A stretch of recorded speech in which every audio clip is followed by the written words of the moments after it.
नमस्कार मित्रांनो, मी आहे अजिंक्य मर्दे, मुंबई पोलीस. तुम्हाला सुद्धा उसेन बोल्ट सारखं फास्ट धावायचं आहे तर तुम्हाला काय करायला हवं? जेव्हा उसेन बोल्ट आपली रेस 9.58 सेकंदामध्ये कंप्लीट करतात, तेव्हा ते आपल्या वजनाचा 4 पट फोर्स हे जमिनीला मारत असतात. त्यांचं वजन 96 किलो होतं आणि ते 360 न्यूटनचं फोर्स हे जमिनीला मारतात आणि त्याच गतीने ते पुढे जातात. म्हणजे त्याचा अर्थ काय होतो? जेव्हा तुम्ही 100 मीटर धावतात, तेव्हा तुम्ही जास्तीत जास्त वेळ हे हवेत राहिले पाहिजेत. तर तुम्ही ते कसे राहाल? जेव्हा तुम्ही एबीसी ड्रिल परफॉर्म करतात, तर तुम्ही याप्रमाणे एबीसी ड्रिल करू नका.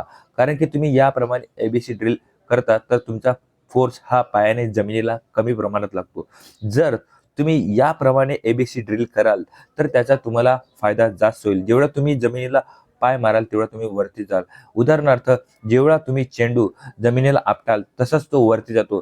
त्याप्रमाणे पाय जर तुम्ही जमिनीला जास्तीत जास्त आपटले एबीसी ड्रिल करताना, तसेच तुम्ही वरती जाल आणि तुमचा हवेत राहण्याचा टायमिंग हा जास्त होईल. जेवढा तुम्ही हवेत राहाल तेवढा तुमचा 100 मीटरचा टायमिंग हा रिड्यूस होईल. त्यामुळे मित्रांनो, एबीसी ड्रिल करता तेव्हा ही गोष्ट नक्की लक्षात ठेवा की आपल्याला पाय हे जोरात आपटले पाहिजेत.